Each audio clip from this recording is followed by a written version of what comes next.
Thanks for visiting the patient and the weather today. I'm meteorologist Al Peterlin. I'd like to talk about the weather health risk for October 13th, 2025. We do keep additional graphics available at tpatw.com. And like every other weather report, we're going to start looking at the surface map with a front, a very significant front hanging from the Michigan Upper Peninsula across Missouri, all the way down through the Texas and Oklahoma Panhandle and swinging back north again through Wyoming and Colorado. You'll notice that there is a significant area of moisture across the southwest. There is another low pressure center of frontal activity and a lot of moisture up and down California. And we have that fleeting or retreating low pressure center trying to push on up the northeastern seaboard with, again, a lot of moisture across New England. Looking at our vitality index, which is a measure of all of the weather elements that can impact human health, and you'll see that the really western two-thirds of the country has some kind of impact, very strong up and down the plains through Minnesota. We do have another significant area of impact up and down California, and that's rather unusual. We have another significant area of impact here in the southeast where that low pressure center will be leaving. Looking at pressure change, because that is always significant for those suffering from headache and migraine. We have falling pressure here along the California coast and stretching up and down California, and that's rather unusual. We have rising pressure up and down the plains from Texas up through the North Dakota, swinging back over in through Montana and lingering a bit just along the Canadian border.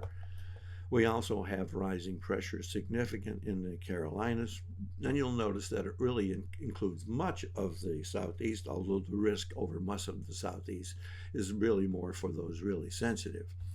Although we say that also for Florida, with the Florida change having relatively small pressure changes usually, even a small amount of pressure change like this is probably significant for Florida.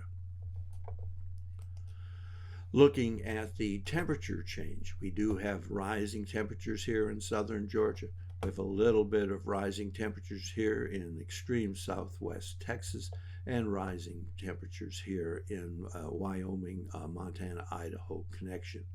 We have falling temperatures across California, falling temperatures through Kansas and on up through Minnesota.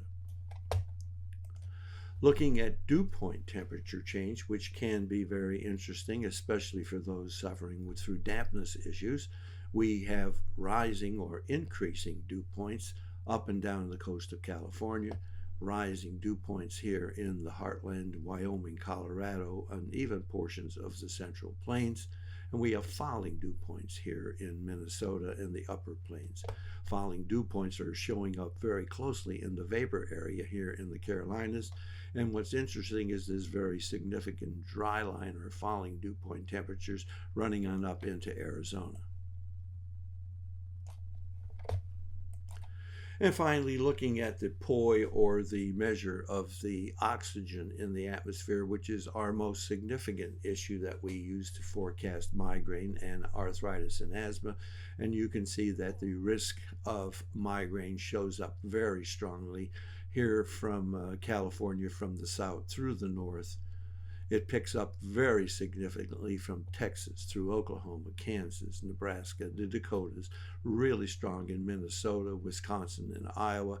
And then we have another risk of migraine over here in South Carolina, North Carolina, Eastern Virginia, and it swings on up into the New England area, although it is less significant here, just with the most significant only for those that are really sensitive.